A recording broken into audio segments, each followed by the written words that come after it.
colega en sede acá de Cancillería. Es un placer el día de hoy tener este conversatorio con el título Alexander Whitmore, las aves de Panamá, expediciones de 1944 a 1966, a cargo del doctor Stanley Heckadon Moreno. El doctor Heckadon es antropólogo, investigador, escritor, explorador, cronista. Ha tenido la variedad de sus producciones que se encuentran diseminadas en las más relevantes bibliotecas del mundo.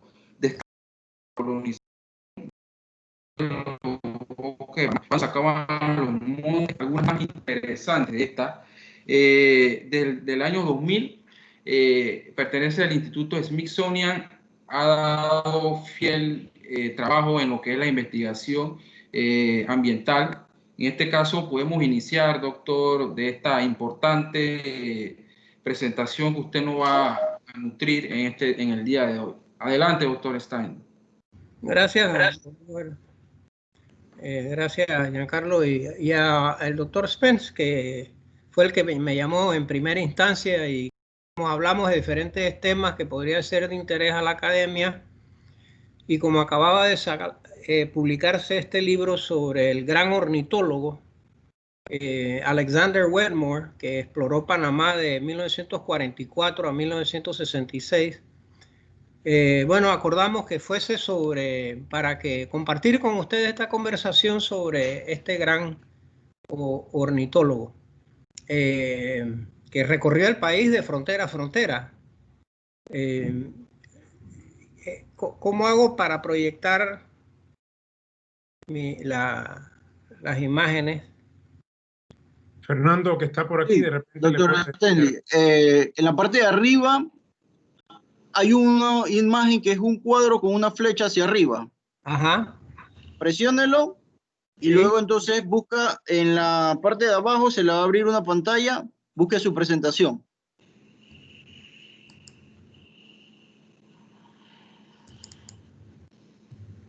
¿A dónde? Sí, Primero presione el cuadro con la flecha hacia arriba en la aplicación. Sí. Y luego entonces presiona entonces, o presiona el primero que dice compartir escritorio. Espérese. Voy a tener que llamar a mi esposa, que es maestra, que es más técnica que yo en esto. Un segundito. Sí, sí. Sí, esperemos unos segundos a que realicemos la presentación. Sí, aprovecho la ocasión para pasarles las disculpas de Edgar, el director. Lo llamaron a una reunión sobre el tema de la Comisión del Bicentenario a esta misma hora y por eso no pudo acudir a esta presentación.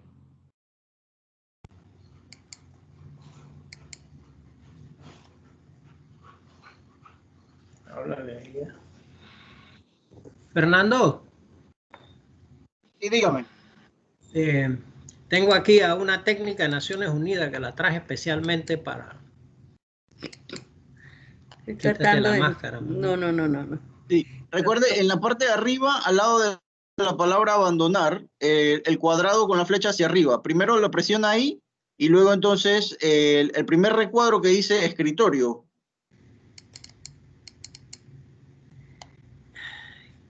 Ya va. Y dale, tranquila. Share content. Aquí estamos. Que tiene mucha cosa abierta aquí.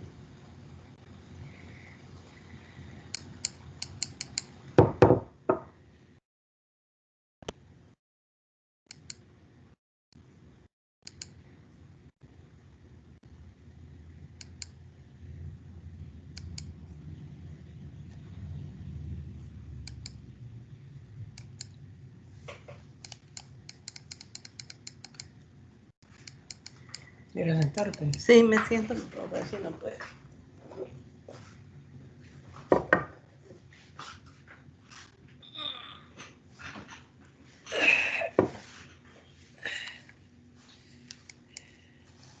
Fernando es el de la parte técnica ya en Cancillería. Que no me está saliendo esto. Sí, que tienes que hablar es con él debe estar ahí en el... Sí, sí, aquí estoy. Dígame qué Es necesita. mi esposa Sonia aquí que Estoy apretando la presentación y no me sale. Ok, primero tiene que presionar el botón de Share Content. Sí, ya lo hice. Ajá, y de ahí entonces va a aparecer un recuadro en la parte de abajo que debe decirle, PowerPoint Slideshow. exacto, o el primero debe decir Desktop para compartir el escritorio completo y usted ahí solamente abre el PDF, el PowerPoint. Ahí está. Ahora está compartiendo su escritorio. Ahora busque el PowerPoint que va a utilizar.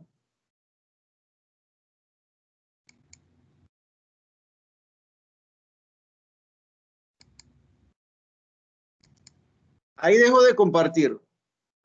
Abra el PowerPoint y téngalo abierto.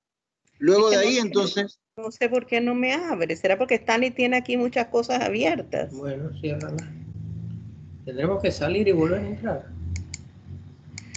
no sería necesario. Solamente abra primeramente lo que es el PowerPoint, téngalo afuera y luego entonces presiona el Shared Content del Microsoft Teams. Déjeme abrir el PowerPoint primero. Sí, correcto. Okay. Voy a cerrar un poco de cosas aquí porque es que yo creo que Stanley tiene demasiada cosa abierta aquí. Ok. A ver, ¿dónde está tu PowerPoint? Y no me lo mandó en Outlook. No, si ya lo tenemos aquí, espérate. Lo grabamos en el desktop. Pero ahora está, lo cambiamos de ayer a hoy. PPT, aquí está.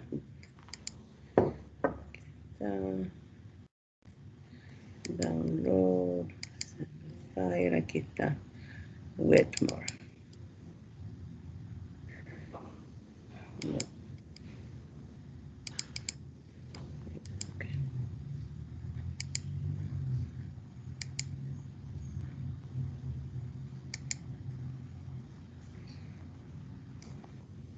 Ok, aquí está la presentación.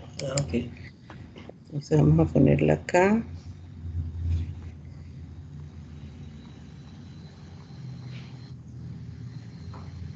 No.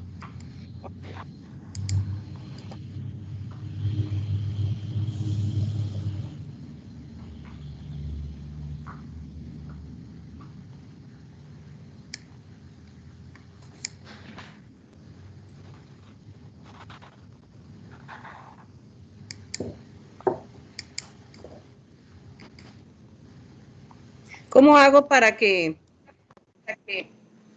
¿Aló? Sí, dígame, lo escucho. Sí, ya abrí el PowerPoint. Ahora me tengo que volver a meter a Teams. Aquí estoy. Correcto, ahí está compartiendo. Ya ahí busque, no presione ese botón porque lo va a dejar de compartir. Busque el PowerPoint ahora.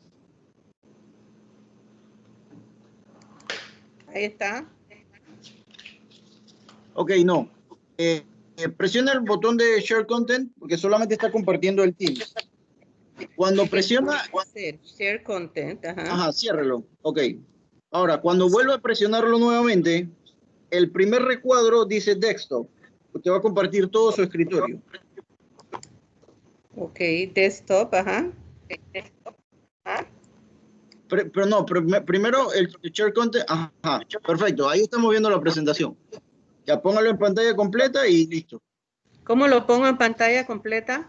En el PowerPoint, en la parte de abajo, donde está, es como una pizarra, el último, ese mismo, ese. Ahí. Ahí, Okay. ahí está. Listo. Que venía Sí. hable más. Nada más hay que moverlo aquí. Correcto, así mismo. Ok. Muy bien, gracias. A la orden.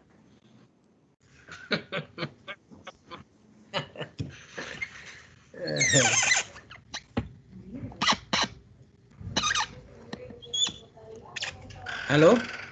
¿Fernando? Sí, le escuchamos. Bueno, usted me dice cuándo comenzar y yo comienzo. No, de una Sí, vez, dale. adelante, doctor. Proceda. Adelante. Bueno.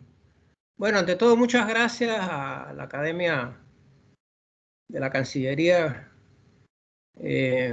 por darme esta oportunidad para compartir con ustedes, los de Relaciones Exteriores, la contribución que al conocimiento de la naturaleza de Panamá hizo este gran ornitólogo, Alexander Wetmore.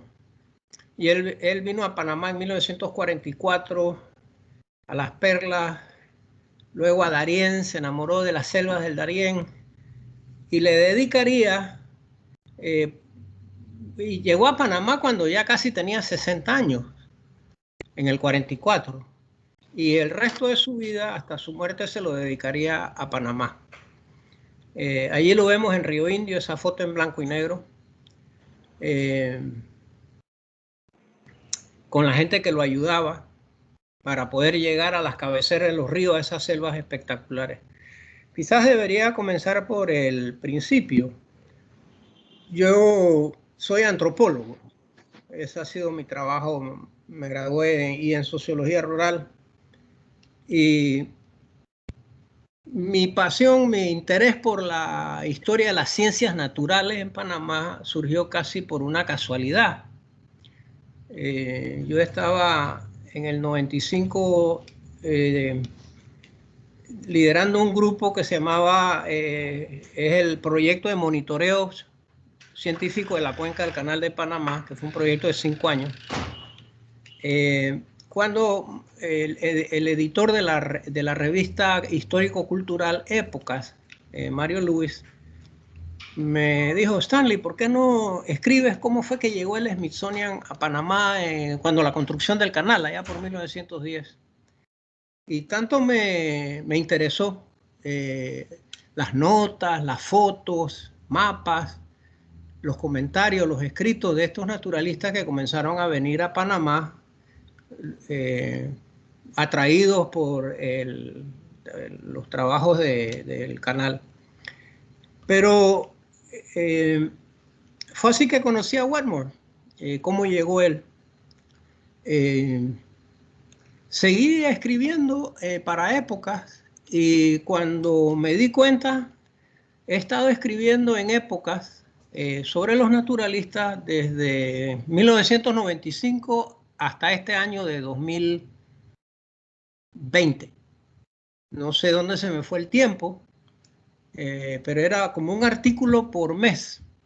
Y entré así a un campo que no era el mío. Entonces voy a compartir con ustedes un poco en esta conversación el papel que jugó este señor que ustedes ven aquí rodeado por estos campesinos de la costa abajo de Colón, en las cabeceras de Río Indio. El doctor Wetmore, si tuviera que sintetizarlo, producto de sus expediciones al istmo, de sus estudios de las aves de Panamá en los más importantes museos de historia natural del mundo, le permiten escribir lo que se considera la Biblia de las aves de Panamá. Se llama Birds of the Republic of Panama. No hay una traducción todavía al español. Y son 4 tomos. Es una obra cumbre. Y él, cuando vino a Panamá, ya era famosísimo. Él había redactado la Convención para la Protección de la Naturaleza y la Fauna, que se firmó en 1940, que es una gran contribución a la protección de la fauna, sobre todo las especies migratorias que vienen desde Alaska hasta Patagonia. Y como el istmo es el de las 7 rutas de migración de las aves de las Américas, 5 pasan por Panamá, él como ornitólogo le parecía extraordinario que las selvas de Panamá tuviesen tal impactante migración de las aves de las Américas, más las aves endémicas al istmo, nativas al istmo, o compartidas con Colombia y compartidas con Costa Rica y Centroamérica. Así que esto es nuevo para mí. Yo vengo de la época del telégrafo, en que había que ir a caballo, allá una telegrafía, poner un mensaje para que lo leyeran por radio, que mandaran los caballos cuando venía el tren por allá por uno de los caseríos a la orilla del ferrocarril de Chiriquí. Así que para mí esta técnica, como le comentaba el doctor Spencer, es nueva. he tenido que aprender a teletrabajar, que para mí era como algo muy remoto. Nunca pensé que, bueno, íbamos a tener y a compartir una conversación como esta y desde casa. Y bueno, tengo que pedir muchos apoyos para... así que me alegra que está Fernando ahí, que me pueda dar el soporte técnico en caso de...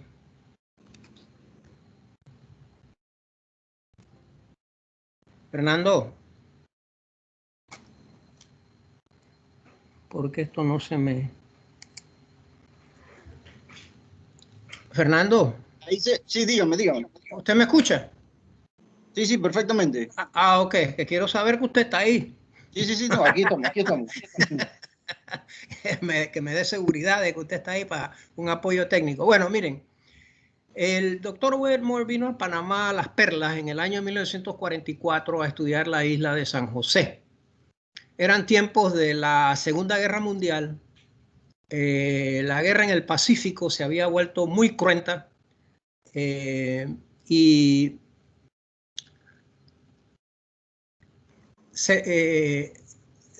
era la opinión de los aliados que derrotar a Japón iba a tomar mucha sangre porque los soldados japoneses no se rendían. Desde sus cuevas peleaban a la muerte.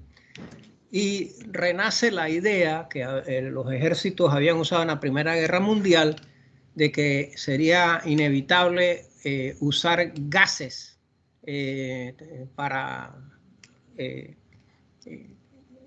utilizar gases tóxicos para en las cuevas o en la vegetación de las islas del Pacífico. Durante la Segunda Guerra Mundial, países como Estados Unidos, como Canadá e Inglaterra, hacen un esfuerzo por canalizar todas las capacidades industriales, científicas, comerciales de sus países, reclutar a todos los científicos para diferentes tareas. Entonces, digamos, un grupo de la Universidad de Chicago, de Berkeley, es puesto a trabajar en lo que sería el proyecto Manhattan para la bomba atómica.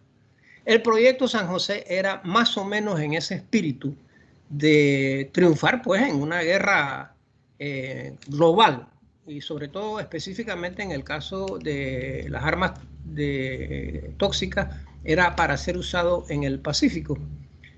Se requerían después de explorar mucho por Panamá, estos investigadores de diferentes universidades van por las islas del Caribe buscando un sitio que fuese con una vegetación más o menos parecida al Pacífico Sur, alejada un poco de centros de poblamiento, y no encuentran ningún sitio en el Caribe que tuviese esas características y tampoco en la Florida.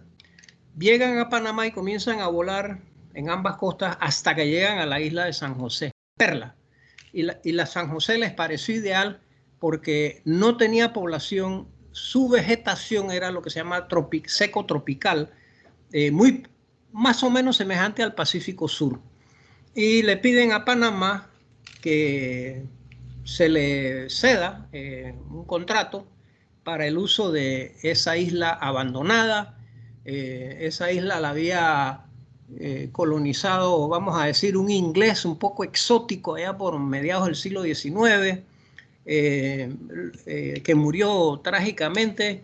Los isleños, la gente de Las Perlas decía que Isla San José estaba embrujada y nadie quería ir a esa isla de noche. Iban a pescar, hacer recoger iguanas, pero la gente le huía a San José, que es la que se ve, la islita más grandecita a la mano, al oeste de la isla de San Miguel. Y ahí pues se hacen los campamentos y se traen los investigadores y los técnicos, la mano de obra. Y Wedmore viene a estudiar las aves. La Fuerza Aérea lo trae hasta Panamá, de Panamá en una lancha hasta San José. Y cuando él está en la isla de San José, dice en su narrativa que en días muy claros él podía ver hacia tierra firme y veía la serranía, la fabulosa, mítica serranía del Darién, que le había hablado mucho su jefe, que fue cuando hicieron los estudios de las aves de Puerto Rico. En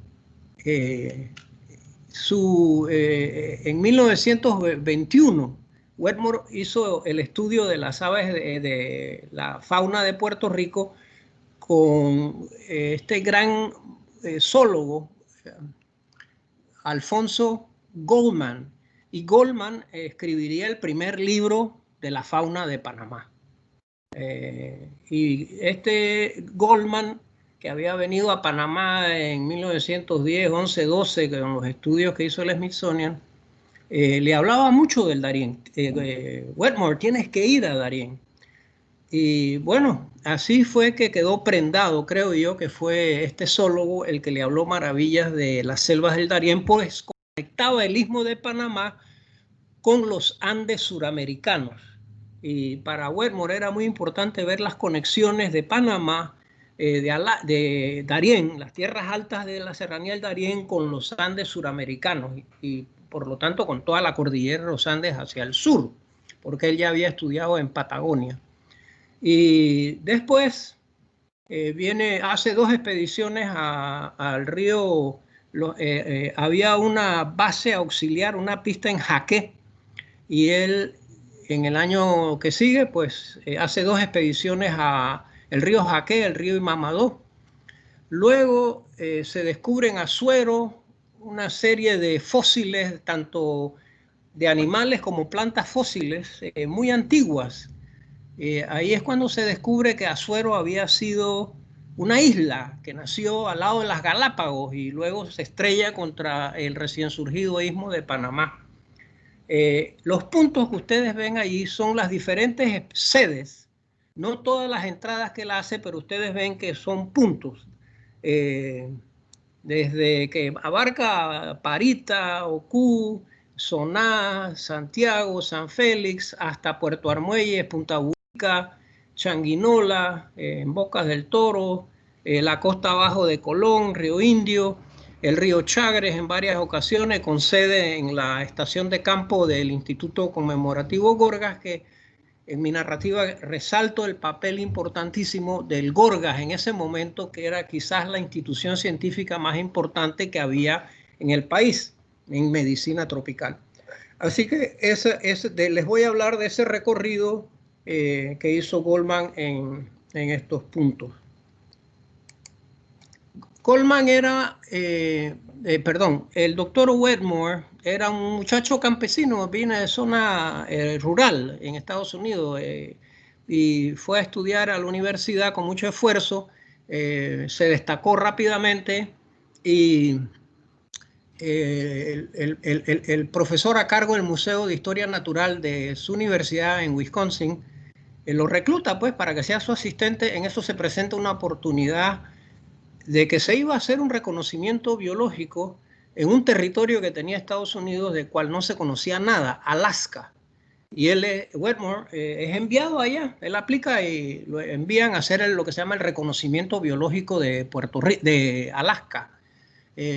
Lo hace muy bien y su profesor en la Universidad de Wisconsin, cuando se presenta la oportunidad del trabajo en Puerto Rico, le dice a Wetmore, mira, ¿quieres ir a Puerto Rico a estudiar, a hacer el reconocimiento biológico de Puerto Rico, específicamente las aves? Tú podrías ser el asistente del famoso Goldman. Y Wetmore aceptó y estuvo allá en Puerto Rico. Su tesis de maestría, su tesis de doctorado fue sobre las aves de Puerto Rico. Él de ahí comienza a estudiar las aves de América, porque a él le interesaba la gran migración de las aves de las Américas que se movían desde Alaska hasta Patagonia. Y Panamá era un punto céntrico de las 7 rutas de migración, 5 pasan sobre Panamá. Y Cerro Ancón es una de esas maravillas, un sitio donde uno puede ver esto de los grandes fenómenos de la naturaleza. Cuando él venía a Panamá, se quedaba en un hotel que se llamaba el Tivoli. Y esta foto está tomada del cuarto porque siempre cuando llegaba a Panamá se quedaba en el Hotel Tivoli. porque decía que ahí se encontraba gente de todo el mundo que llegaba a ese punto. Pero esto es una imagen de la ciudad de Panamá, ahí se ve el parque de Lesseps. Yo cuando vine de Chiriquí, que era niño, que me pusieron en el colegio Javier, me trajo mi mamá porque me dio una malaria que casi me mata, la tercera que me dio. Y vine yo al colegio Javier porque el Hospital Santo Tomás tenía los mejores laboratorios y ellos eran entrenados por los técnicos del Gorgas. Así que ahí fue que descubrieron el tipo de malaria que yo tenía. Y yo fui varias veces a ese parque de Lesseps.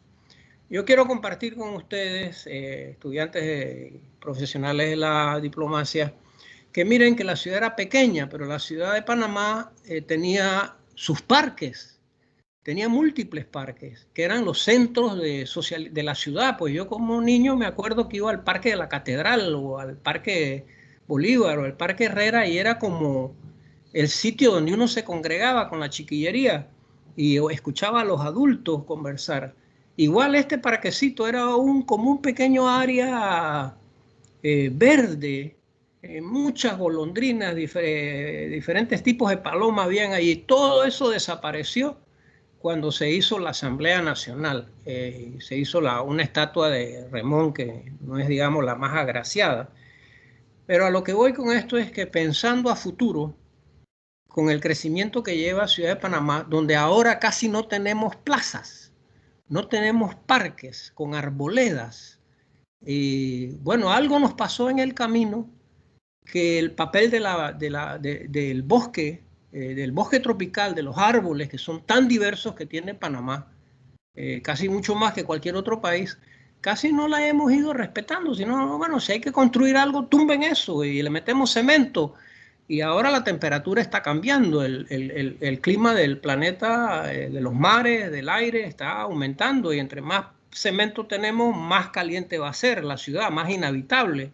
Entonces tenemos que volver a repensar la ciudad y creí que esta foto de Wetmore, vista desde allí, desde el Hotel Tivoli, donde ahora está la sede del Instituto Smithsonian, y ahí se ve Casco Viejo, donde creo que hasta se ve el edificio donde ustedes trabajan. Allá en la punta creo que se va a hacer era el Colegio La Salle en esa época. Bueno, vamos a... El doctor Wetmore, una de las instituciones más importantes que apoyó al doctor Wetmore a su llegada a Panamá a iniciar su estudio de las aves primero de las perlas, luego de Darién y luego de todo el país. Porque fue casi por casualidad que fue visitando las distintas regiones del país. El Instituto Gorgas, y aquí vemos dos de sus grandes amigos, el doctor Carl Johnson, que fue el último director americano del Gorgas, y el doctor Pedro Galindo Vallarino, también del Gorgas, en la pista de Mandinga, en el año 57. El Gorgas tenía una gran estación de campo en el Chagre, se llamaba Juan Mina. Tenía campamentos para estudio de la malaria, la fiebre amarilla en distintos puntos. Tenía muchos técnicos y era la institución que le daba mucho apoyo al doctor Wetmore, porque entonces el Smithsonian tenía alguna gente, pero era en Barro Colorado. No tenía físicamente una presencia en Ciudad de Panamá. Y bueno, pronto el doctor Wetmore se da cuenta de que tenía que tener en Panamá, en la ciudad, instalaciones donde podía dejar su equipo y guardar cosas. Así que este apoyo del Gorgas fue vital. Y ojalá que en los años venideros podamos, y ustedes son clave en eso, tender puentes con los institutos de medicina tropical en otros países. Porque por el Gorgas desfilaron, como dicen en francés, la crème de la crème, lo más granado de la medicina tropical del mundo, entomólogos, zoólogos. Era en realidad una institución muy creativa y se fundó en tiempos del presidente Porras, y porque él había visto los desastres de la malaria y la fiebre amarilla que acabó con los franceses. Así que el Gorgas, quiero resaltar aquí el apoyo, de lo fundamental que fue. La otra institución era muy pequeñita, era el Museo de Historia Natural de Panamá, fundada por el doctor Alejandro Méndez Pereira. Usted le pregunta hoy a un estudiante quién era el doctor Alejandro Méndez Pereira y los que responden usualmente dicen, ah, no, usted quiere decir el doctor Méndez, Octavio Méndez Pereira, el fundador de la Universidad de Panamá. No, no, no, es el doctor Alejandro Méndez. El doctor Alejandro Méndez fundó y dirigió por 25 años el Museo de Historia Natural. Y era el sueño de él convertirlo en un gran museo de historia natural por la diversidad de especies de flora y fauna que tiene el istmo. Pero miren, a la altura que estamos y no tenemos un museo de historia natural. Yo creo que ustedes, que están destacados en diferentes países, creo que para este país contar con un museo de historia natural que le hable a los niños de la tremenda importancia del puente biológico de las Américas que al surgir del fondo del mar conectó Norte y Suramérica, el puente biológico. Yo les recomiendo, digamos, si quieren ver algo sobre ese tema, pueden entrar al internet y buscan bajo mi nombre, Stanley G. Cao Moreno, un libro que se llama Panamá Puente Biológico, que es un breviario basado en una serie de charlas que organicé ahí en el Parque Metropolitano. Y la gente le gustó tanto porque había de todo, había sobre peces de Panamá, murciélagos de Panamá, aves de Panamá, la historia geológica del istmo, todo condensado, cada ponencia de un investigador. Traté de ponerla en una forma que fuera accesible al lector, digamos, universitario, a estudiantes de secundaria, maestros y profesores. Está digitalizada esa obra y abarca en sus casi 300 páginas, con muy bonitas fotos, la diversidad biológica de Panamá. A lo que quiero ir es que el doctor, si bien el museo era una pequeña, mínima dependencia del Ministerio de Educación, y eso no iba a funcionar. Yo creo que el Ministerio de Educación no le pagaba mucha importancia a un museo de historia natural. Para ustedes que han estado en Europa, en Norteamérica, se dan cuenta que los museos de historia natural son espectaculares, ya sea que sea Madrid o París o Moscú o en Roma. Entonces yo creo que nosotros deberíamos aprovechar la llegada de tantos científicos, de tantos investigadores, paleontólogos, paleobotánicos, para tener un buen museo hermoso y quizás afuera podamos establecer estos puentes de cooperación. El doctor Méndez no tenía dinero para apoyar a las exploraciones del doctor Wetmore, pero tenía algo muy importante en el país que era contactos, tenía muchos compadres y él era bajo el auspicio de Relaciones Exteriores de la embajada en Washington y con notas de presentación del doctor Alejandro Méndez Pereira que él, Wetmore, entregaba a las autoridades en donde esas notas de Relaciones Exteriores, en el embajador de Panamá en Washington, el doctor Méndez Pereira aquí en Panamá, escribían así. Este es para presentarles al doctor Alexander Wetmore, ornitólogo, secretario del Instituto Smithsonian, que está haciendo un estudio de las aves de Panamá. Le rogamos a las autoridades y a los amigos que lo atiendan. Y esas cartas le abrieron puertas al doctor Wetmore. Sin ese apoyo de la embajada de Panamá, que era la que autorizaba en un sentido, hubiera sido muy difícil. Así que son apoyos que vienen de muchas partes. Vital para él también fue que terminada la guerra, en el 45, la Fuerza Aérea Americana, durante la guerra, había lo que era una pequeña flota aérea, un pequeño brazo aéreo que comenzó en Franceville, en Cocosolo. Ahí comenzó la Fuerza Aérea que protegía el canal, allá por la Primera Guerra Mundial. Para la Segunda Guerra Mundial, la vida cuenta el avance que tuvo Japón y el uso de un arma novedosa, revolucionaria, el portaaviones, las fuerzas anfibias. Se pensaba que Panamá iba a ser el próximo blanco, el canal, luego de los triunfos japoneses que cae Singapur, Malasia, Filipinas. Eso fue algo sin precedentes, el avance de, sobre todo la marina japonesa. Y se pensaba que Panamá vendría después. Entonces se toma la decisión de crear lo que se llamaba la Sexta Flota Aérea. Y su sede era Panamá y tenía el mandato de proteger las entradas del canal por el Caribe, por el Pacífico. Y se acuerda con los países de la región construir bases aéreas en otros países. La más al sur, en las Islas Galápagos, en Ecuador, para desde allá vigilar día y noche los accesos de entrada al canal a una invasión, a submarinos. Y por el Caribe se salían los aviones hasta la boca del Orinoco, al sur de las grandes islas del Caribe, y la sede de esa gran fuerza aérea que se crea en Panamá, con muchas, le llamaban landing fields, pistas de aterrizaje.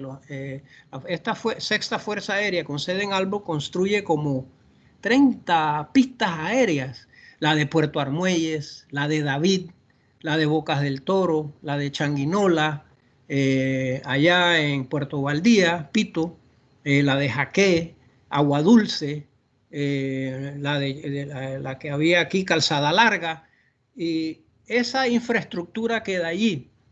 Y la Fuerza Aérea tenía unos generales que eran interesados en la ciencia. Entonces le dicen a Wedmore, bueno, si tú quieres ir a Darién, a Jaque, instalarte allá en la pista aérea de Jaque, ahí hay un campamento, te puedes quedar ahí. Así que la Fuerza Aérea lo llevaba de Albrook a el lugar que él que tenía en mente explorar. Su primera misión, cuando es nombrado secretario del Instituto Smithsonian, era ver el estado de una pequeña estación que se llamaba el Canal Zone Biological Area, que estaba en el área biológica del Canal de Panamá, en la isla de Barro Colorado, Lago Gatún, que era muy famosa ya para cuando el doctor Wedmore en el 46 es elegido sexto secretario del Instituto Smithsonian. Cuando al doctor Wedmore le ofrecen el cargo de esta gran institución científica, él dice, bueno, yo acepto el cargo, pero tienen que darme permiso para viajar a Panamá y explorar durante el verano panameño, que es el invierno en el norte, y que me permitan traer a Watson Perigo, que es un gran preparaba muy bien, taxidermista, preparaba las aves que capturaban para exhibir en los museos, pero sobre todo para estudiarlas. Y el doctor Wedmore se da cuenta que la isla de Barro Colorado tendría después de la guerra un futuro realmente extraordinario. No habían muchas estaciones biológicas de campo. Y entonces el doctor Wedmore logra que el pequeño laboratorio de Barro Colorado, que dependía de científicos que venían de afuera, y ahí estamos viendo un tanque de agua lluvia, porque eso era lo que tomaban, tenían unas plantas viejas eléctricas. Wedmore hace que logra que se transfiera de la gobernación de la zona del canal al Instituto Smithsonian la isla de Barro Colorado. El que está a la izquierda es el gran entomólogo, el doctor Zetek, que fue el primer profesor de entomología y ciencias naturales en el Instituto Nacional, casado con una panameña. En el centro, Chichi Vitola, que era como el jefe de mantenimiento. No había mucho personal en la isla en los 40. Vitola tenía la crítica tarea de entrenar a estos muchachos campesinos del lago Gatún, de la cuenca del canal, en los misterios de la electricidad, en los misterios de los motores diésel, en los misterios de los motores de las lanchas, cómo reparar, cómo construir. Era un maestro de obras. Así que esa era la historia de los muchachos que se han entrenado en Barro Colorado, los trabajadores, que de campesino, de rosa y quema, pasaron a ser plomeros, Barro Colorado ha sido una gran escuela, como lo ha sido el canal, que tenía, el canal siempre ha tenido una extraordinaria centros de entrenamiento. Así que Wedmore paraba en Barro Colorado, veía cómo estaba, y él nombra un grupo asesor del más alto nivel para que lo ayudasen a orientar para dónde va la isla de Barro Colorado a futuro. Y una de las primeras decisiones, tiene que tener un cuerpo de investigadores permanentes que vivieran en la isla.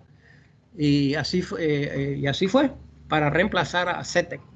Y entre el pequeño grupo de élite que él contrata, que no les paga nada, era voluntario en esta junta, vamos a decir, está el gran estudioso de las aves panameño, el más conocido ornitólogo panameño, Eugene Eisman, Brandon.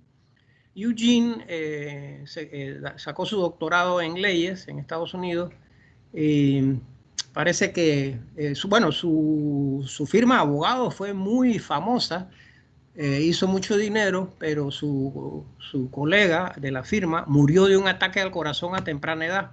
Entonces Eugene decidió que él no se iba a morir temprano. Entonces decidió dejar la abogacía con todos los pleitos y aprender a estudiar aves. Y eventualmente se convierte en uno de los más famosos ornitólogos sobre Centroamérica. Una de sus primeras obras son la clasificación de las aves de América Central. Y la correspondencia entre Eugene Eisman y el Dr. Wedmore, que está en los archivos del Instituto Smithsonian, son interesantísimos. En el libro que yo he publicado, pues ahí aparece mucha de esa correspondencia entre ambos apasionados pues por Panamá. Esta es una foto tomada en Darién, en el río Mamadou. Él entró por el Jaque, por el pueblo de Jaque, donde había una pista. Ahí se quedó 2-3 meses.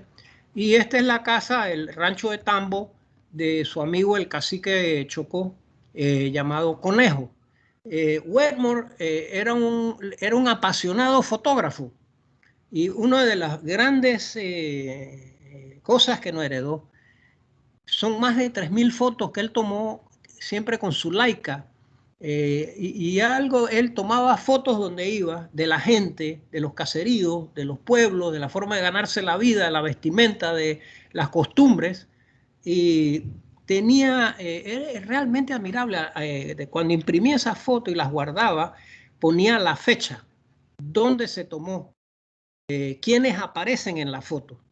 Y eso es un punto de referencia. A mí me sirvió muchísimo al momento de trabajar con estos 40 artículos que escribí para épocas, y usé mucho las fotos que él tomase de los diferentes puntos de Panamá que él fue. Bueno, así que este es él.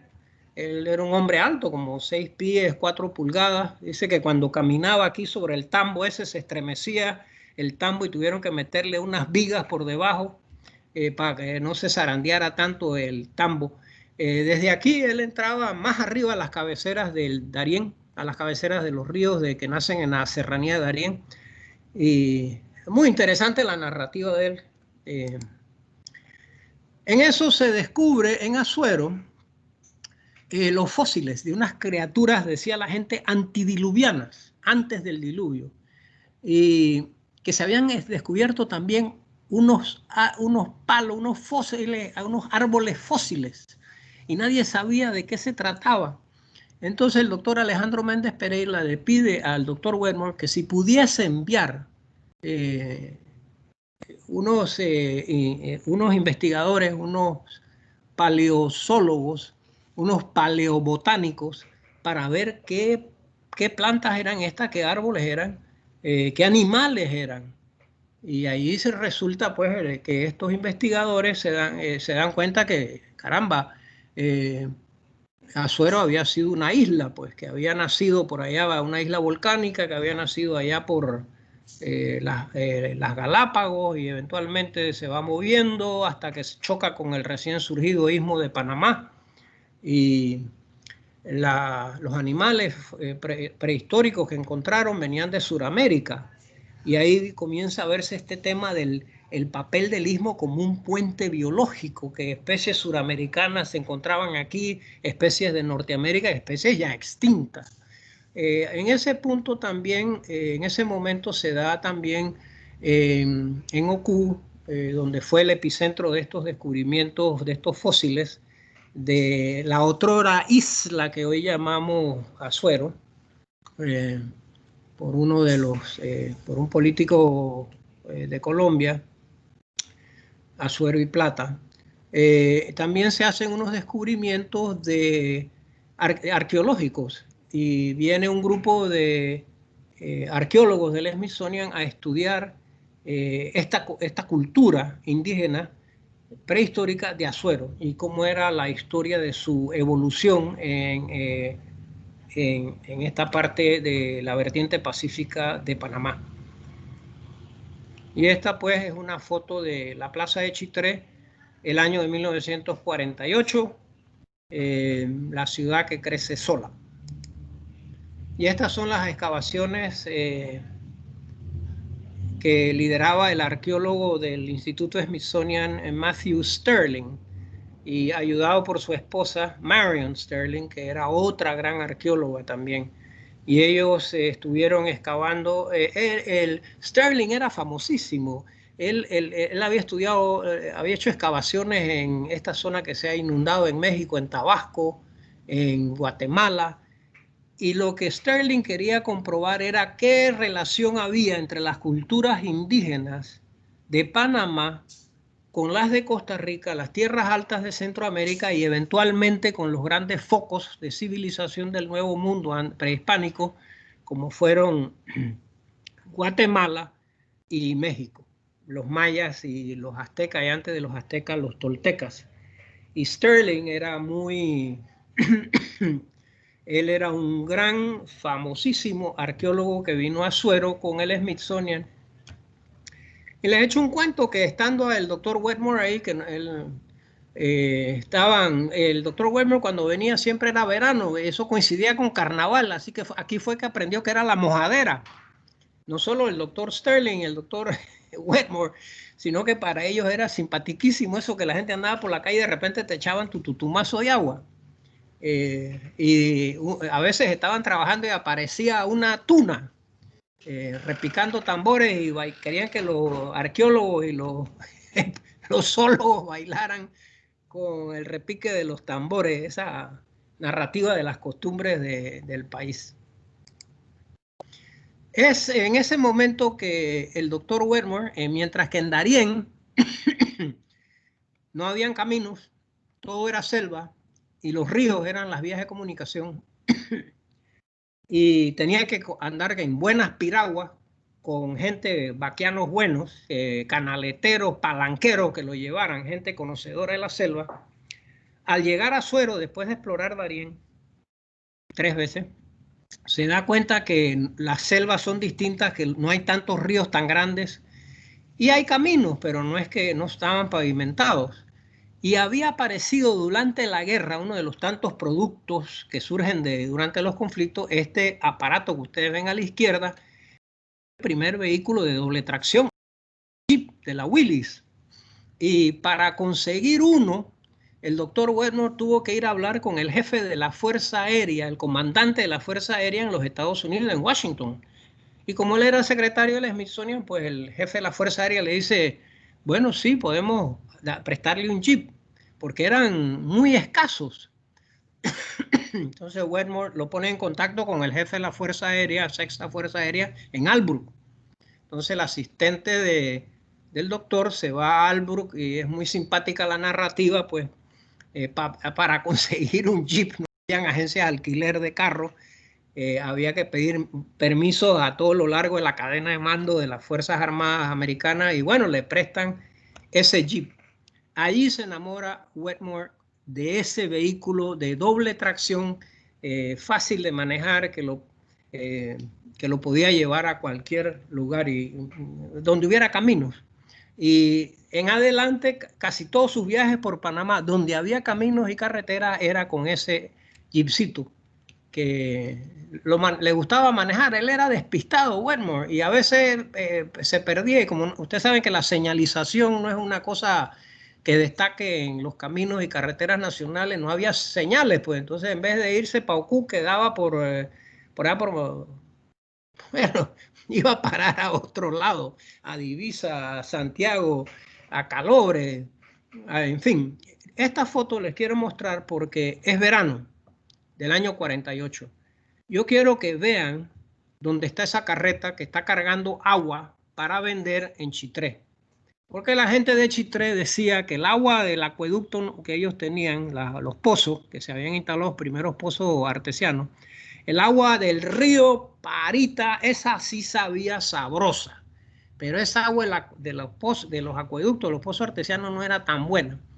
Así que ahí ven esa carreta cargando agua para Parita. Pero quiero que vean, hay otra foto en que la carreta está a mitad de río. Allá están lavando un caballo. Yo quiero que vean que a pesar de que es verano, el río tenía mucho caudal de agua y permanecía así hasta en los veranos más crudos. Miren los bosques de galería que había a las orillas de los ríos. Esa foto nos dice mucho, es una foto que es una radiografía del estado de la naturaleza de Panamá en esos días. Los ríos de Azuero todavía no habían sido totalmente deforestados y sembrados con pasto que luego se quemaban, y que ha llevado esa deforestación que subió hasta las cabeceras de los ríos a que estos ríos se sequen. En el verano, pues la gente se arremanga y pasa.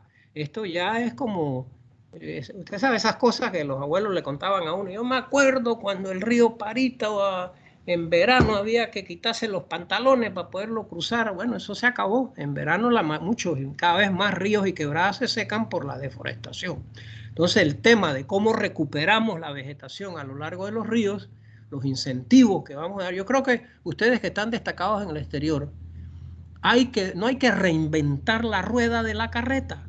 Yo creo que hay países, hay ciudades, uno entra al internet y se da cuenta que en diferentes ciudades del mundo ya están comenzando a rescatar sus ríos, municipios, estados, provincias, gobiernos provinciales, instituciones, universidades. Entonces, apoyémonos en aquellas instituciones, países que ya están en el rescate de sus ríos. Caso en punto, los ríos de Ciudad de Panamá, que son 7, que eran ríos que Eugene Eisman narraba como el río Curundú, que era de aguas cristalinas, con bosques, con orquídeas, con picaflores, extraordinario lugar. Él se bañaba ahí en verano en el río Curundú, casi enfrente de aquí donde está el hospital, el hospital, hombre, Santa Fe. Y tomamos la decisión en los años 20, 30, según fue creciendo la ciudad, tenemos agua servida, ¿dónde la vamos a echar? Bueno, échela a los ríos, y así perdimos el Juan Díaz, el Matías Hernández, el Curundú, en fin, los ríos de la ciudad de Panamá se perdieron y hay que volver a rescatarlos. Y bueno, ¿cómo lo hacemos para que los habitantes de Ciudad de Panamá o de Santiago con sus ríos, porque todas las ciudades nuestras están al lado de ríos? Entonces el rescate el valor ecológico de los ríos y las quebradas es importante, y a la par debe haber, a mí me llamó la atención cómo los chilenos, la ciudad de Santiago de Chile, la maravilla que ha hecho con un río que pasa a la ciudad, que antes era la cloaca, pero cómo lo han rescatado, y a ambas orillas hay senderos para caminar, árboles debajo de la cual hacer una merienda, ciclovías, lugares para que los niños jueguen, lagunas con lirios para que las aves migratorias lleguen allí. Es muy bonito el trabajo que ha hecho la Municipalidad de Santiago de Chile. Yo creo que esos ejemplos de cómo se hace uniendo la fuerza de los investigadores científicos, la academia, la empresa privada, las ONGs, los gobiernos municipales, tenemos que ver cómo adaptarlo, ¿no? Y cuando Wetmore llega, entonces lo que sería hoy el Ministerio de Salud, viene una revolución en la salud pública, que es ese humilde aparato que ustedes ven, un pozo artesiano. Y ahí ven, si usted iba a los pueblos en el interior, todos los bochinches del pueblo uno los escuchaba allí. Las mujeres ahí buscando su lata de agua. Y estos pozos artesianos salvaron muchas vidas, era agua potable. La gente tenía que dejar de tomar agua contaminada de las quebradas y tomar agua de aquí ya, agua pura. Y eso, este humilde proyecto de pozos que brindaban agua que venía de las capas freáticas, ayudó a bajar las tasas de enfermedades intestinales, la muerte de niños, pero fue dramático. Eso fue una de las grandes contribuciones de en los años 30, 40, poco a poco, que hizo luego el Ministerio hasta el día de hoy ellos tienen sus equipos. Pero bueno, eso era como el Internet de hoy día, ¿no? La gente, los chats, las amas de casa, las hijas mandaban a señora, vaya, busca una lata de agua, 2 latas de agua para las tinajas y tomar el agua. Y en el caso de los hombres era obviamente la barbería o el bar, ahí, la cantina donde la gente escuchaba, era pues de los chats de la época. Esta foto tomada en el camino a Maria Ben Azuero por el doctor Wetmore es interesante porque, bueno, es el típico camino del interior de Panamá, sin pavimentar en los años 40, y menos con cemento. El cemento nada más llegaba hasta Río Hato. Y esta foto a mí me llama la atención porque si bien él es un ornitólogo y toma esa foto, creo que para los historiadores económicos de Panamá o los que son del sector agropecuario verán que el cambio que se está dando en ese momento en Panamá en la ganadería. El viejo ganado que trajeron los españoles, el ganado criollo, comienza a mezclarse con ganado de leche. Y ahí ven ustedes una vaca mezclada ya, ganados, el viejo ganado español con el ganado de leche. Y lo que propicia el cambio es que se establece en Panamá la Nestlé y requiere leche, y comienza esta transformación de muchos campesinos de agricultura, arroz y quema, que tenían vacas, carne, a entrar a la lechería. Y porque venía el camión a recoger la leche en garrafones. Y hoy pues vemos que hay muchos productores en todo el país, sobre todo en la vertiente pacífica, que gracias a la Nestlé o la Vitalac en Chiriquí, bueno, fue una transformación. Eso les daba a ellos un cheque cada 15 días o cada mes, les pagaban por su leche. Y se hizo una gran mejora en los corrales,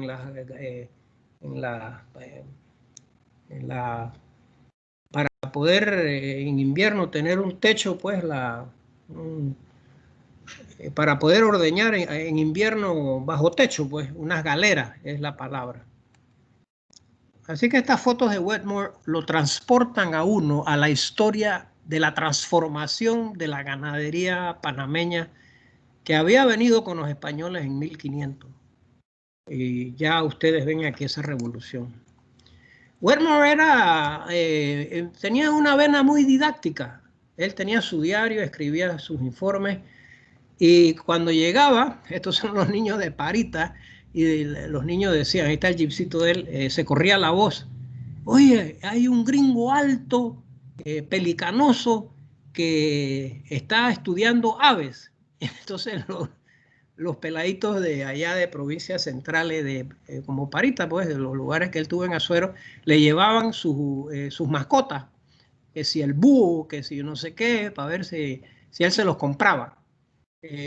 Algo curioso que le pasaba a él cuando llegaba a un sitio, y esta es una narrativa ahí de Ocuy de Parita, que cuando un extraño llegaba en un carro, que era algo extraordinario, llegó un carro de algún vendedor, o llegaba un turista así muy de cuando en cuando, y preguntaban a los niños: oye, ¿qué hay que ver en este pueblo? Entonces los peladitos, como los que ustedes ven ahí, le decían: hay un gringo que está estudiando los pájaros. Entonces el doctor Wetmore se convierte como una atracción turística, que él explicaba a estos visitantes esporádicos qué era lo que él estudiaba, por qué estudiaba las aves y por qué en Panamá. Esta es una imagen en PC. Yo no sé si algunos de ustedes tomaron la Royal Crown Cola, fue la primera rompepecho que hubo, que llegó a Panamá a 7 centavos. Es una escena muy, ven cuán distinta la arquitectura esta de provincias centrales comparada con los tambos de Darién, en zonas muy lluviosas de grandes ríos, que hay que tener la casa arriba del área de inundaciones. Miren el acera, miren las calles, los postes. La imagen dice mucho de cómo era el país en ese periodo. De estas exploraciones que hemos hablado en Darién, perdón, en Las Perlas, en Darién, en provincias centrales, él siempre tenía la idea, le atraía la idea de investigar las aves de la costa abajo de Colón, de ir hasta el norte de Veraguas, al río Calobébora, instalarse allá y por 3 meses estudiar las aves de esas regiones. Durante la guerra, creo que el ejército americano corta este camino que ustedes ven aquí, que es hoy la carretera que lleva para la costa abajo, pero antes era nada más un camino de terracería así de tierra, y ahí se ven los vehículos de la Fuerza Aérea de Albrook llevando al doctor Wetmore hasta donde podía llegarse en carro. Y de ahí en adelante hasta Río Indio, que era donde él quería establecer su campamento, era con cargadores, gente con la carga al hombro. Y aquí vemos los cargadores de costeños que llevaron la carga de la expedición en las habas que ustedes ven allí, por toda la playa. El asistente del doctor Wetmore dijo que en esa caminata desde Salud hasta Río Indio, él nunca había visto playas tan hermosas en el mundo como esas que les tocó ver allí, con palmeras por doquier, una exuberante vegetación. El jefe de la cuadrilla, vamos a decir, el capataz de esos muchachos que ustedes ven ahí, era un costeño ya bien mayor, fumador de pipa, que le decían Lala. Estando ellos ya casi listos para partir ahí, como usted lo ve, llega otro costeño con un cayuco grande de vela y le dice al doctor Wetmore que si no, que él le llevaba toda la carga de la expedición en su cayuco, en su bote de vela hasta Río Indio, más barato que con esos cargadores. Entonces le plantea el dilema, ¿qué hacemos? Bueno, al final toma la decisión salomónica de dividir la carga. Una parte la llevaban estos cargadores costeños y la otra iba con el pescador. Entonces, ¿qué resulta? Que los que iban a pie llegaron primero a Río Indio y anochecía y no llegaba el hombre del bote que traía parte de la carga. Y bueno, el hombre aparece al día siguiente y resulta pues que cuando llega a la boca del río, estaba el río vaciando y se volteó con toda la carga que él llevaba. Así que se demoraron más pues secando la carga, limpiándola, los instrumentos, los largavistas. Una tarea. Y este es el poblado de la Boca del Río Indio, un poblado costeño, una cultura, como ven, el tipo de casa de los costeños de la costa abajo de Colón, muy parecido culturalmente a las comunidades costeñas de la costa arriba de Colón, hasta Nombre de Dios, Portobelo. Eso sí, toda esta gente de la costa abajo, al igual que costa arriba, su centro de identificación religiosa es el Cristo de Portobelo, que es como para los chiricanos, pues el Cristo de Alange, o para la gente de provincias centrales, el Cristo de Atalaya. Aquí ven pues cómo se construían la casa. Entre medio de las palmeras vemos 2 ranchos, ese era donde la gente dejaba los botes. Cada familia tenía 2 botes, un bote de carga para trabajos pesados, para viajar largas distancias, y un botecito más chiquito para los mandados, subir y bajar el río y mandar a alguien a buscar en el cayuco, ir río arriba a buscar agua que estuviera limpia. En estos poblados de la costa abajo no habían pozos artesianos. Estos eran caseríos en donde la única presencia del Estado era como una escuelita de 2 aulas en un ranchito como este. Realmente no había alumbrado, no había puesto de salud. La presencia del Estado se limitaba a eso, a una escuelita, quizás un policía. Realmente era como otro país. De las historias que cuenta el doctor Wedmore, hay una muy dramática que esta niña que ustedes ven aquí, y decidí ponerla en su cayuquito, en la boca del río Indio, María Asista. Ella estaba ayudando a su mamá a lavar una ropa en la boca del río Indio, estaba creciendo la mar y había muchos tiburones. En eso un tiburón la agarra a ella y la arrastra y tuvieron que ir a quitarle al tiburón a esta niña porque se la llevaba, se la iba a comer y la logran sacar, pero estaba muy maltratada pues, su pierna. Entonces el doctor Wedmore consigue que alguien a caballo se vaya hasta Salud, hasta la telegrafía más cercana, poner un telegrama a Panamá para que contactaran a la Fuerza Aérea en Halbrook. Y así que vino un helicóptero de la Fuerza Aérea, recogió a esta niña, la llevaron a un hospital, la atendieron los médicos, bueno, perdió la pierna, pero el asistente del doctor Wedmore, que era muy bueno, muy diestro, le hizo unas muletitas que ustedes ven aquí. El doctor Wedmore se preguntaba, le llamaba mucho la atención en estos tiempos de que los niños quieren esto, quieren lo otro, quieren lo maestro, siempre lo último. María Asista venía de una familia muy pobre y a pesar de la pobreza y a pesar del tipo de vivienda humilde que vivía y que había perdido una pierna, esa niña siempre sonreía, siempre estaba alegre, siempre cantaba. Wedmore le llamaba mucho la atención la cultura de la gente negra de la costa abajo de Colón, la amistad con que lo trataron, la seguridad que había, pues se podían dejar los equipos y meterse río arriba, y la gente amistosa, colaboradora, no solo para Wedmore, en la mayoría de los, a lo largo de los casi 20 años que tengo de estar escribiendo para Época sobre los naturalistas, la narrativa de quienes nos visitaron para estudiar la naturaleza del istmo hablan del gran apoyo que los humildes les dieron para que lograran sus objetivos de llegar a sitios remotos. Esto es más arriba en el río Indio, el caserío de El Uracillo. Ya no es la gente costeña negra, bailadores de Congo, súbditos del Cristo de Portobelo, pero es ya lo que se llama el cholo coclesano, étnicamente distinto, culturalmente distinto, descendiente de los indígenas guaimíes, que sus ancestros quizás estaban ahí en la costa cuando el almirante del mar Océano, don Cristóbal Colón, descubrió la costa de Bocas del Toro en 1504, en su cuarto último viaje, la costa de Veragua, el norte de Veragua, y claro está Colón y llega hasta Portobelo.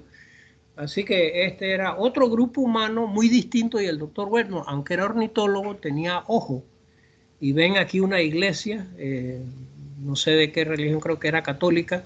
Y esta gente, los coclesanos, los naturales, como también le decían, religiosamente pertenecían a la vertiente pacífica, a Penonomé. Sus asuntos legales, todo lo administrativo lo hacían en Penonomé. Subían el río hasta las cabeceras y cruzaban por viejos senderos que conectaban ambas costas. Esta es una foto simpática, dos de las niñas que en el caserío, mientras la expedición estuvo en el Uracillo, era verano, y estas dos niñas, esta era la escuela del Uracillo, y ahí con permiso pues de las autoridades, ahí se queda la expedición, y estas dos niñas que sabían cocinar pues las comidas de allá de la costa arriba fueron las que prepararon Es una foto muy simpática de la costa del río Indio en aquella época, el año 52. Y este era el corregidor del Uracillo. El doctor Wedmore, ahí era donde las cartas que le escribían sus amistades en Panamá, como el doctor Alejandro Méndez o el ministro de Gobierno y Justicia, eran vitales para presentarle a esta gente en sitios remotos y decirle, aquí les presento al doctor Alexander Wedmore. Le pido a los corregidores del país donde él va a estar que lo apoyen. Y realmente estas autoridades a nivel local siempre se mostraron muy positivos, muy colaboradores, muy acogedores. Y la mayoría de los naturalistas con que me ha tocado traducir sus trabajos han hablado así. Bueno, cambiamos al 53. No voy a narrar todas las expediciones una por una. Este es en Veragua, explorar las selvas del río San Pablo y sus afluentes, y la sede es Soná, Es una foto de la plaza y quisiera que vieran la torre de la iglesia que está llena de concha de madreperla. Soná fue un centro de la bucería de perlas, al igual que el puerto de Pedregal, al igual que el puerto de Panamá y al igual que el puerto de Remedios, donde está en Remedios estaba la bucería del famoso el señor Joshua Pisa, es ancestro de la familia Mota.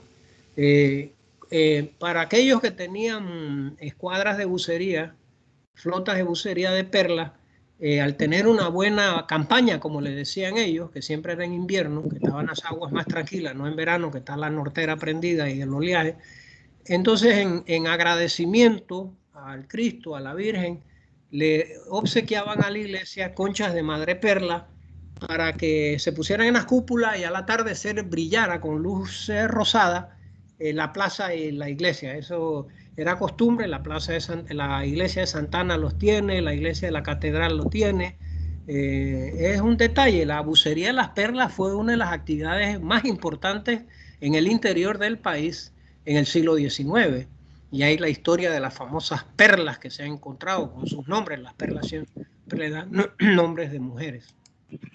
Y esta fue la sede de la expedición Smithsonian. Ahí ven el jeep, la casa de doña María Martinelli. Y esa calle que ustedes ven ahí era la carretera nacional. Así era que se viajaba hacia David. Se cruzaban el río Tabasará, el río Biguí, y esa era la carretera nacional. Eso era larguísimo llegar a David. Yo me acuerdo cuando los que veníamos del interior, eso era un viaje de 12, 14, 16 horas. Un camión de ganado le tomaba el doble. El doctor Wedmore tomaba fotos como esta, la procesión de... Si me permite. Sí. Doctor Staley, un paréntesis para un poco que tenemos en tiempo hasta las 2:30. Quisiéramos hacer un lapso de periodo de preguntas. Muy interesante el proceso que si está quieren, llevando la historia. Si quieren, puedo acelerar y terminar. Y después hacemos las preguntas o quisieran hacer unas preguntas ahora. Sí. Quizás yo puedo pasar las diapositivas más rápido. Lo prudente sería iniciar un proceso de conversación, de intercambio de preguntas.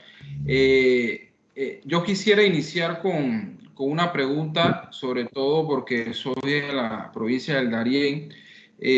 Un poco quisiera hablar desde el punto de contacto en su momento, que era Puerto Kimball. El doctor Alexander Wedmore no hizo expediciones en ese puerto. Tengo entendido de que en su momento había unos grupos japoneses haciendo expediciones sobre pesca en la agricultura en ese punto del Darién. Bueno, Puerto Kimball está nombrado por un ingeniero americano, Kimball, A-L-L, y data de los estudios de petróleo que se hicieron después de la guerra. Cuando el doctor Wedmore llega a Darién en el 44, luego en el 46 y en el 47 no había carretera. Quien iba para Darién llegaba en bote o en una avioneta que lo dejaba en una de estas pistas que se habían hecho durante la Segunda Guerra Mundial como jaque. El puerto principal de llegada era obvio La Palma o el Real de Santa María o Yavisa. Así que era por mar.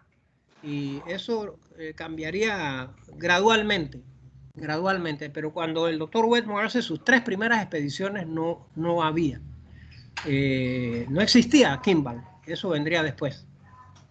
Ok, otra consulta es, ¿cuál es la visión a futuro, el papel que debe desarrollar Panamá para perseverar y recuperar los recursos forestales e hídricos que en este momento el cambio climático amenaza todo nuestro entorno a pasos acelerados?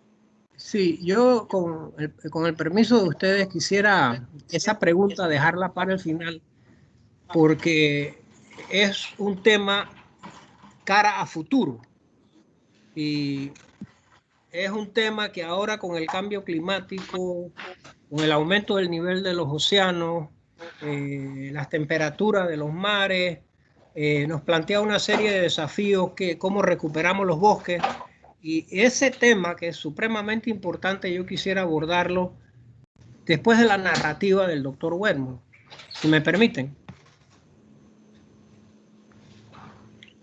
Ok, adelante. No sé, el licenciado Giancarlo. No, adelante, adelante.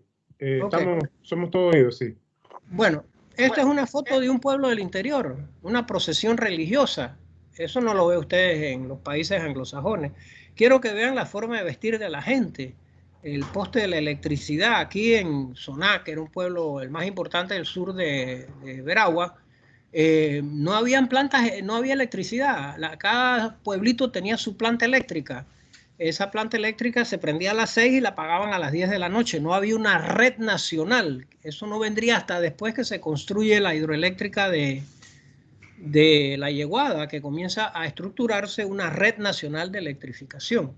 Así que a las 10 de la noche se apagaba. Un comentario que hacía el doctor Wetmore, que el único día que no se cumplía esa regla era el domingo, cuando de 11 a 12 se volvía a prender la electricidad y la gente se aglomeraba fuera de las ventanas de quien tenía un radio de batería para escuchar la Lotería Nacional. Ese era pues el único día que se rompía la regla de que las plantas eléctricas eran de 6 a 4 y solo las familias más connotadas tenían un bombillo en la sala. Eso de tener aparatos domésticos eléctricos no existía, era otros tiempos. Y miren que las señoras que participan, muchas no tienen zapatos. En esa época, en el 53, en el interior, tener zapatos era un lujo. Y hoy, fíjense cómo es que a mí me ha tocado estar así en un momento que he ido a una zapatería, que es muy de cuando en cuando, y a veces llegan muchachos trabajadores y están viendo las zapatillas Adidas o la Puma y no parpadean cuando le dice que vale $120, pero como esa era la que usaba Michael Jordan, se la van a poner. Imagínense, con 100, $200 te hubiera podido comprar zapatos para 100, 200 personas, una cosa en el interior. Pero el uso de los calzados gradualmente y miren la calle también, no tenía, esa es la carretera nacional que pasaba por aquí. Y Soná era un puerto, por decirlo así. Había un restaurantito porque era como a mitad de camino entre Panamá y David. Y la gente paraba aquí a comer.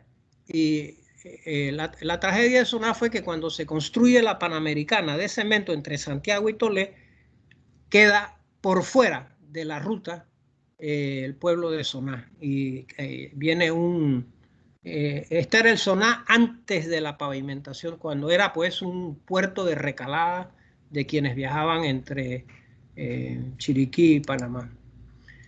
Quiero entrar entonces a una expedición que el doctor Wetmore había querido hacer mucho tiempo atrás, que es Isla Coiba. Nunca se había estudiado las aves de Isla Coiba. Y el doctor Wetmore le apasionaban las islas de Panamá porque Panamá tiene 4 archipiélagos, 2 en el Caribe, 2 en el Pacífico. Y varios de los estudios de él tuvieron que ver con las islas.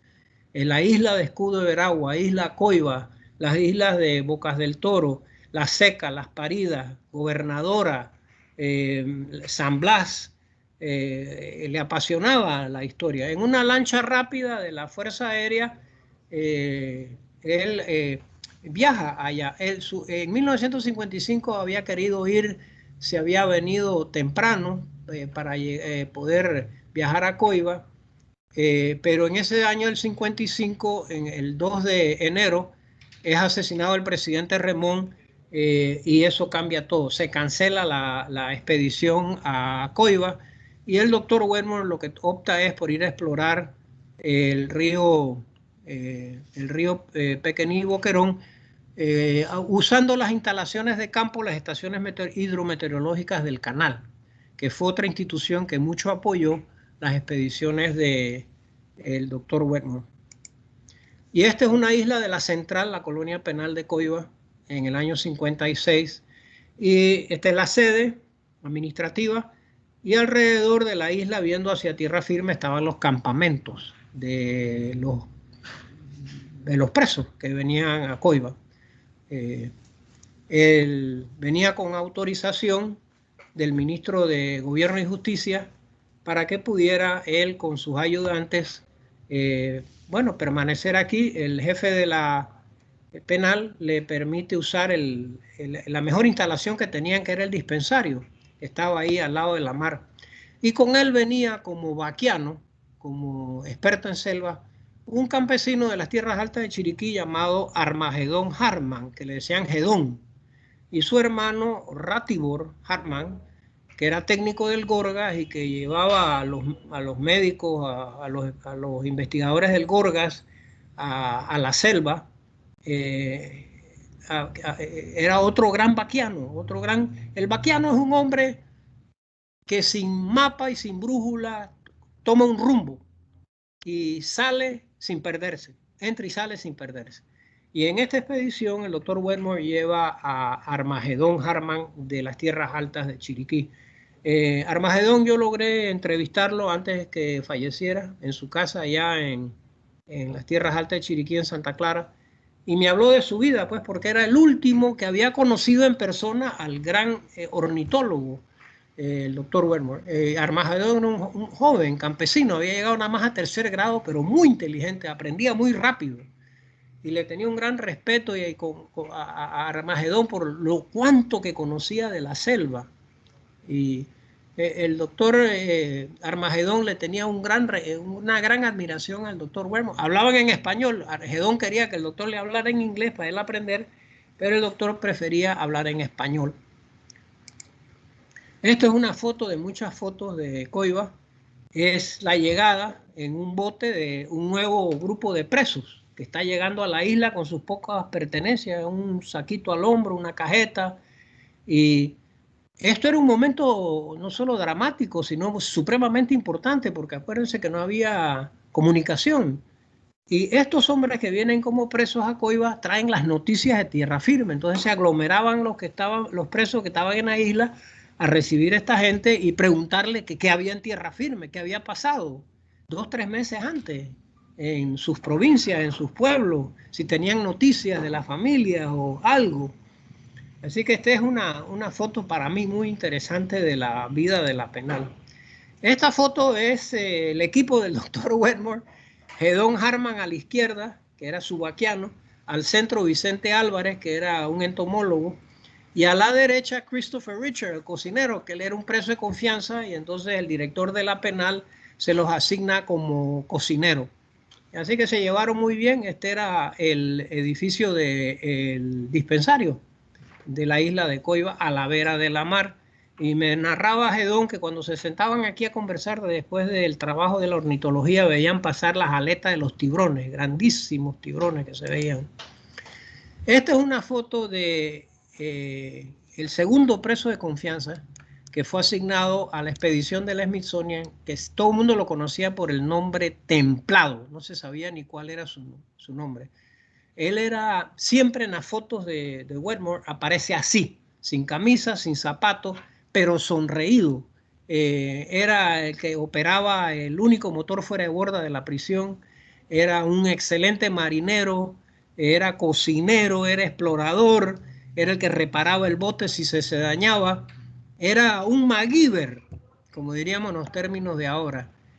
Me interesó mucho siempre quedé con esa inquietud, pero ¿quién era Templado? Y el doctor Wedmore tenía ese gesto, él tomaba fotos de la gente que lo apoyaba, y luego al regresar a Washington, antes de responder toda la correspondencia que lo esperaba, mandaba imprimir las fotos y mandaba una carta que le decía a la gente, aquí está la foto suya tomada en tal lugar, y agradeciéndole el apoyo que usted me diera cuando investigué en tal parte, ya sea con campesinos del Bayano, Azuero, con Chiriquí. Era muy gentil el doctor Wedmore en darle las gracias a la gente. Hay que ser agradecido con quien lo ayuda. A mí me llamó mucho la atención de Templado, nadie sabía su nombre.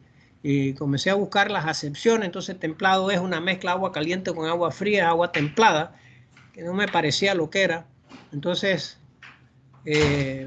pensé que Templado era más bien un hombre templado, que no le tenía miedo a la mar arisca, a la ventolera, y bueno, siempre le ponía al mal tiempo buena cara, así arrojado. Y luego con el tiempo encontré que este humilde hombre era de Penonomé y un campesino. Y un día pues le robó $3 a una niña, una señora, y como no tenía trabajo y ya tenía otro arresto porque no tenía trabajo, caía en la categoría que se llamaba vago consuetudinario, lo cual era una pena de 3 años así que eran 6 años por ser vago consuetudinario, más otros 5 años por robar $3. Y cuando el doctor Werner llega a Coiba, este hombre, muy servicial a la ciencia, ya llevaba como 12 años en Coiba y él no sabía cuándo lo iban a liberar. Pues así que comparto con ustedes esa foto. A mí me gustó mucho esta foto de él porque cuando él va a Chiriquí, entra por aquí. Allí comenzaba la carretera nacional. Esa era la entrada a la ciudad de David. Y miren que no hay postes eléctricos todavía. Y ahí están los caballos de la gente. Así era que la gente, miren la cantidad de caballos alineados ahí. Los campesinos traían su carguita en caballos a la ciudad de David, hacían sus compras y luego se iban para sus caseríos. Y así era por el interior. No había muchos carros en aquella época.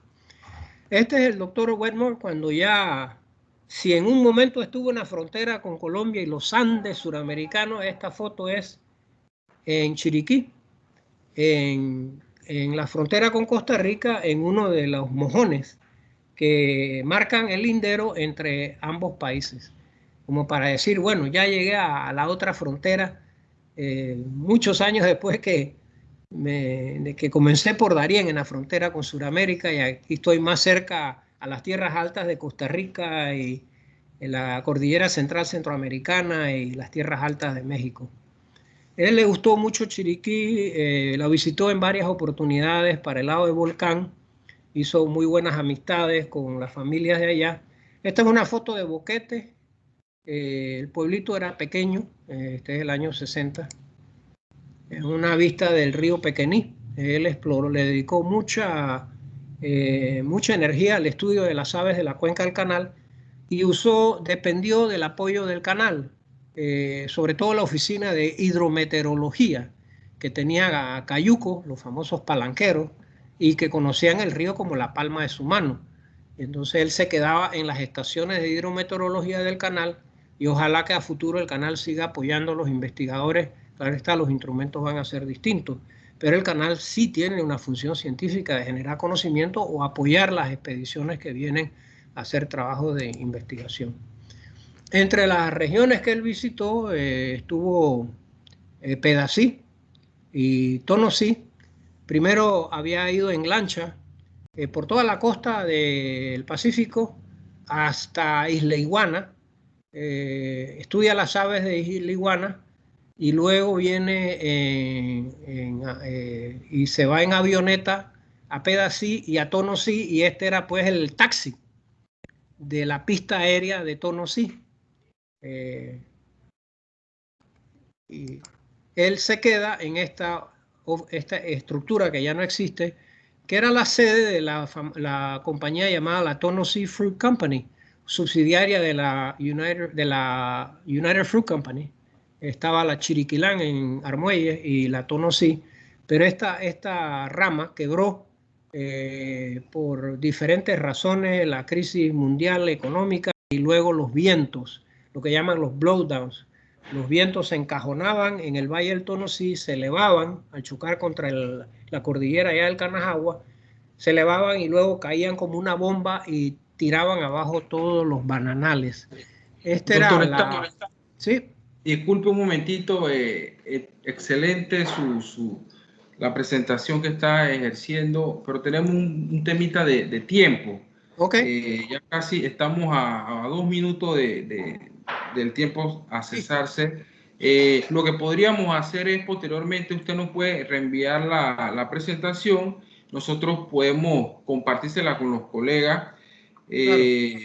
Quisiera, por lo menos para que nos responda la pregunta de cuál es la visión a futuro en todos estos temas acelerados del cambio climático, las implicaciones que estamos teniendo con con todos estos temas de los desastres naturales, la tala de los bosques, etcétera. Quisiera que no, para cerrar un poco Sí, el conversatorio. Le cierro nada más mostrándole la portada de uno de sus 4 libros sobre las aves de la República de Panamá. Y esta es la portada del libro con ese cierro que yo le he dedicado al doctor Wetmore y sus expediciones a Panamá. Nunca pensé que iba a ser un libro sobre un ornitólogo, pero le tomé cariño al trabajo que él había hecho por haber estado en tantos lugares del país, habernoslo mostrado, con sus fotos. Es una radiografía de la ecología y de los panameños, de los caseríos, de los diferentes grupos humanos. Con eso cierro esta conversa sobre las expediciones del doctor Wetmore. En cuanto a la pregunta de hacia dónde vamos, tenemos varias tareas pendientes. Yo creo que el tema de... Miren, yo estoy a cargo del Laboratorio Marino de Galeta en Colón desde el año 2000. Y los instrumentos nuestros muestran, y de otros laboratorios en otras partes, que el nivel del Caribe está subiendo. Entonces viene la pregunta que vamos a hacer con las comunidades de San Blas, de las islas, de la costa arriba, de la costa abajo, de Bocas del Toro, las de Centroamérica, las de México. O sea, todo eso, el aumento del nivel del mar, le plantea a los países del Caribe el tema de que está subiendo más rápido de lo que nosotros pensábamos. Entonces, la contribución que nosotros podemos hacer son varias. Claro está que no estamos a la escala, no contribuimos al aumento del dióxido de carbono a la atmósfera en la magnitud que lo hacen los grandes países industrializados, sobre todo los que usan carbón para generar electricidad o que tienen millones y millones de automóviles y los barcos que queman hidrocarburos. Pero sí podemos hacer cosas. Uno es el tema que ya lo notaba Wetmore, la deforestación acelerada. Cuando yo trabajé en planificación de la presidencia, habían 2 políticas, se llamaba la conquista del Atlántico y la conquista del Darién. Esa era la política hacia las selvas. Esa idea de la biodiversidad y proteger las cabeceras de los ríos, la erosión, la sedimentación, eso no era un planteamiento muy destructivo frente a la naturaleza. Y los bancos seguían esa política y los bancos internacionales también. Y si ustedes ven cómo se expande la ganadería, y al final de cuentas, después que talamos la selva, después que metemos pasto, faragua o lo que sea, lo quemamos en el verano, en invierno viene la erosión y la sedimentación de los ríos. Entonces yo creo que el tema de proteger lo que nos queda de bosque es vital para garantizar el nivel de las aguas de los ríos y quebradas del país. Eso, y además recuperar los rastrojos. Y les doy como un ejemplo que se puede hacer, es el Cerro Ancón. Cuando los americanos comienzan la construcción del canal, ese era prácticamente un peladero, pero por razones militares se convierte en una reserva militar y no permiten que nadie viva, ni corte, ni saque leña, ni nada, ni case. Y miren cómo se han recuperado los bosques. Es un tipo de bosque seco del Pacífico. Es una formación que se extiende del sur de México hasta Chepo.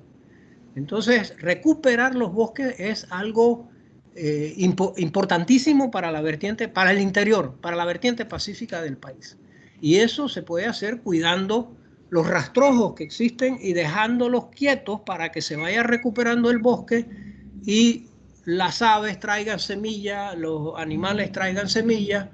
Ese es el controlar la deforestación y sobre todo en los bosques de ladera para reducir los niveles de erosión.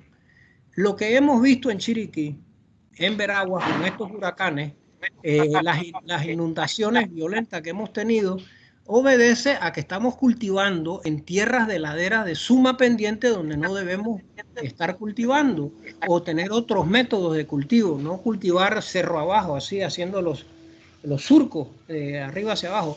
Miren, en el año 1980, un segundo.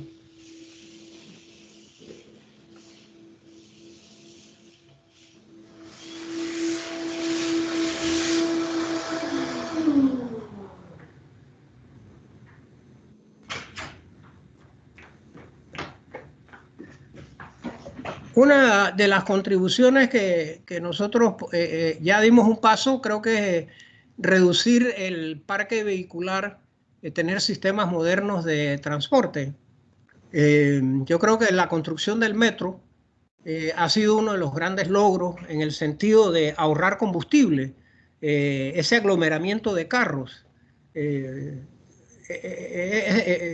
Las ciudades del interior prácticamente tienen que tener, como en Europa, unos sistemas de transporte locales que pueda llevar a la gente usando los tranvías o trams. Hay que cambiar el sistema de transporte que tenemos actualmente. Excelente, excelente, doctor Stanley. Yo pienso que hablando de los temas ambientales nos demoraríamos hasta dos o tres días. Son temas interesantes. La parte que actualmente estamos viendo como país, que es la Estrategia Nacional de Biodiversidad 2018-2050, son documentos en referencia que sería bueno citar. De mi parte, doctor Stanley, muy agradecido por esta ilustración, esta educación ambiental que nos trasladó a toda la trayectoria que realizó Alexander Whitmore en esa época citada. Muchas gracias por compartirnos esa ideología. Saludos. No sé, licenciado Giancarlo, si quisiera desearle unas palabras al doctor Stanley. Cómo no, con muchas gracias. Usted sabe, doctor Stanley, que lo tenemos en un pedestal, le admiramos su trayectoria y todas sus contribuciones al quehacer medioambiental del país y científico, y ojalá que esta no sea la última vez en que tengamos la oportunidad de escucharlo. Sí, muchísimas gracias por invitarme y perdonen que me extendí demasiado, pero es que estoy aprendiendo a usar esta tecnología y como no puedo ver las caras ni pongo un reloj, pero sí cierro comentándoles que varias de mis obras yo autoricé la Biblioteca Nacional a digitalizarlas y incluye varios diagnósticos de la situación ambiental del país a lo largo de 20 años. Entren a la página web de la BIPAN, Biblioteca Nacional, y ahí pueden, bajo mi nombre, ver estos diagnósticos que hicimos con recomendaciones desde los años 80, con el primer perfil ambiental que se hizo del país, los estudios sobre la cuenca del canal, en fin, ahí van a encontrar bastante material. Y muchísimas gracias, me alegra que la Cancillería me haya invitado a esta conversación y quiero invitarlos en otra oportunidad a visitar el Laboratorio Marino de Galeta, del cual soy responsable, en las goteras de Ciudad de Colón. Ahí tenemos un programa de investigación científica sobre los ecosistemas de la costa, un programa educativo que comenzando con 60 niñas de Casa Esperanza en el 2000, ahora hasta la fecha nos han llegado 180.000 niños de todo el país. Tenemos un programa de capacitación de maestros donde vienen y se quedan por 2 semanas y se les sumerge en por qué son importantes los manglares, los arrecifes de coral, los pastos marinos del Caribe. Galeta es un lugar hermoso además, así que los invito, cierro invitándolos a conocer el Laboratorio Marino de Galeta para después de la pandemia. Muchas gracias. Gracias a usted. Salud. Gracias a usted. Saludos. Gracias.